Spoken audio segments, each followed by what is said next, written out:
Hey guys, how you doing? Marco here. This is going to be your Tuesday video report. Sorry for being a little late today. Had to go back and have some more dental work. Always a thrill to get more needles in your mouth. Yuck. Anyway, let's get to it. Got a money-saving discount coupon code that'll save you $14 off of any single purchase you make today.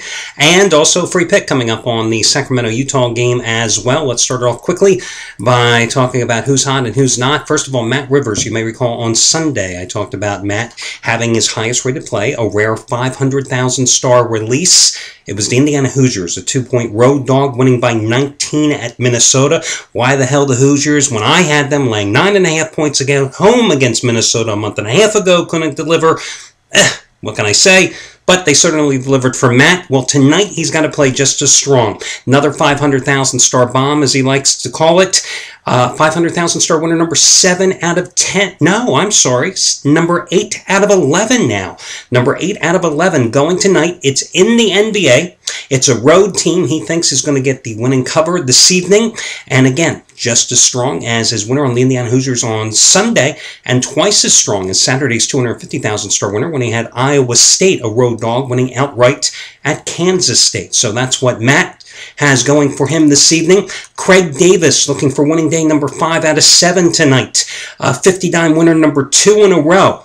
And when I tell you this matchup, it'll probably shock you. Of all the college games tonight, the game he has isolated, hey, it's Weber State and Montana. As long as it's a winner, who the hell cares? That's the bottom line. You may recall winner number 1, 50-dime winner number 1, was Saturday when Drexel, a team playing without one of its starters, was a 2-point dog at Old Dominion and won the game outright. Here's the bottom line now. Over the past 6 days, $10 bettors have won $1,575 following Craig's advice. And so far in the month of February, which, as we know, has just another day and a half to go, guys, $10 bettors have won $3,085 following Craig's daily advice. So you might want to check out Craig Davis. Now, we talked about who's hot. Let's talk about not necessarily who's not, but who's coming off a losing day. Because when I tell you about somebody who's winning, I also want to tell you about somebody who I mentioned the day before who did not win, and that would be Anthony Red. Now, Sunday, of course, thank you again, Anthony, for allowing me to give away your 30-dime winner on Cincinnati as the road dog getting the cover at South Florida. Yesterday, he raised the bar. He had his 40-dime winner number 6 out of 7, and his third straight 40-dime dog play that he was looking to win in the past 7 days, but it was not to be. He, like just about all of us here, I got to be honest with you, I had him, small play on him. Most of the handicappers that had a pick on the game last night had them as well. And I'm talking about Notre Dame. I mean, you talk about a team that just simply did not show up last night against Georgetown. So it was a loser for Anthony last night. But the bottom line is this, guys. Over the past 41 days, his overall record still is 37-19. And in that 41-day period, $10 bettors have won $5,330. So, not $5,302, excuse me, in a 41-day period. Tonight, he has another play just as strong as Cincinnati was on Sunday. It's his 30-dime dog winner number 2 in a row. Dog, Cincinnati. Sunday was number 1. He's won 11 out of 14 25-dime plays. This play is even stronger, so that's the latest from Anthony Red. Listen, your money-saving discount coupon code is going to be LEAP14. That's spelled L-E-A-P and the number 14. LEAP 14, L-E-A-P and the number 14. Put it all together, no space between the word or the number. Enter that when prompted in your shopping cart, and you will save $14 off a single purchase today. Once again, LEAP14 is going to be your money-saving discount coupon code. Let's get to your free play tonight. I'm going to go with the Sacramento Kings. It seems like everybody's going with the Sacramento Kings. They've pushed that line up to 3.5 most places here. Kings have won 3 of their last 4 at home.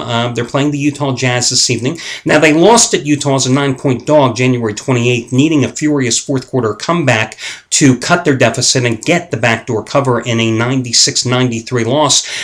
Why go with Sacramento? Well, listen, the big news in Sacramento yesterday was, of course, reaching a new agreement to have the new arena that the Kings have long sought be built here in the next few years. So they're going to stay in Sacramento.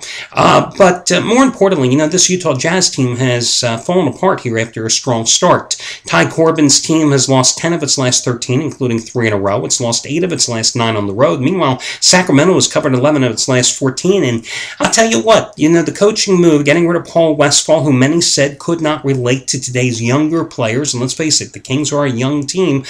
Going with Keith Smart has paid some benefits. DeMarcus Cousins, viewed as many as a head case. Maybe he is, maybe he isn't. Bottom line, he's certainly produced. I've always said, I've been in enough locker rooms when I used to be a reporter.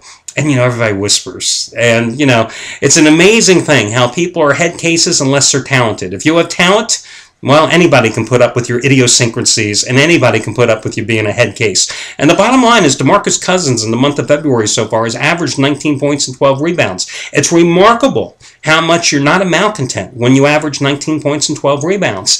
Tyreke Evans and Marcus Thornton have combined to average 38 points and 9 rebounds in the month of February. Now, one thing that Keith Smart has done 4 games prior to the end of the All-Star, the first half of the season, he moved Tyreke Evans over to small forward, and he moved John Salmons to the bench. Salmons hadn't been producing anyway. Now, he went ahead and he's now putting the rookie out of Washington, the diminutive Isaiah Thomas, who was like 5'9", I think he's shorter than me, at the point. Well, the benefits are obvious because in that 4-game stretch that Thomas has started, the Kings have suddenly averaged almost 106 points a game, and their assists per game have gone from 17 to 22 because he's a much better distributor than Evans was. Now, Evans is still playing a lot at guard as well, so basically you've got Thornton, Evans, and Thomas back there. You're playing a 3-guard lineup with Cousins anchoring the middle for the Kings. And it's worked. Thomas's last 3 games has also been a scorer, scoring 23, 24, and 18 points. In fact, when the Kings had the big fourth quarter comeback rally at Salt Lake City back on January 28th, it was fueled by Thomas because he had 14 points in that fourth quarter. So I'm going to go with the Kings here, lay the points against Utah. Utah's made some personnel changes as well. They've gone with Josh Howard over at small forward. They're using Gordon Hayward over at the shooting guard spot, and it's definitely worked. But again, this team is consistently failed to produce defensively, failed to produce on the road. Even though the Kings, coming off a 1-5 road trip right at the end of the break, winning the final game of that trip at Washington, big deal, who doesn't beat the Wizards, even though they allowed 109 points per game during that road trip, they are back at home. And the Jazz have struggled defensively all season long when they've had to face teams that have point guards that like to push the tempo, that are very aggressive. And that's what you're going to have tonight with the Kings because they like to put, their foot to the pedal and accelerate going up and down the court. So again, going to go with Sacramento minus the points in that one. Also thought about the Indiana Pacers tonight, but the more I thought about it, I thought, let me stay away from Indiana because I'll tell you, the Pacers are just one of those teams day in, day out. You just don't know what you're getting. Plus, to be honest with you, even though Indiana's only a 5.5, 6-point chalk at home, Golden State has really actually played pretty well here lately, getting tremendous production from Ellis and Lee and Curry, who are averaging like 63 points a game here in the month of February. So, first I thought Indiana, then I thought maybe Golden State plus the 5.5 points or so. Actually, 6 points in that game might be the better way to go. When I go and vacillate back and forth, that's a game that I got to stay away from. So Sacramento's the freebie. Leap 14, LEAP 14 is going to save you $14 off your single purchase today. Good luck, guys, and I will catch you again on Wednesday.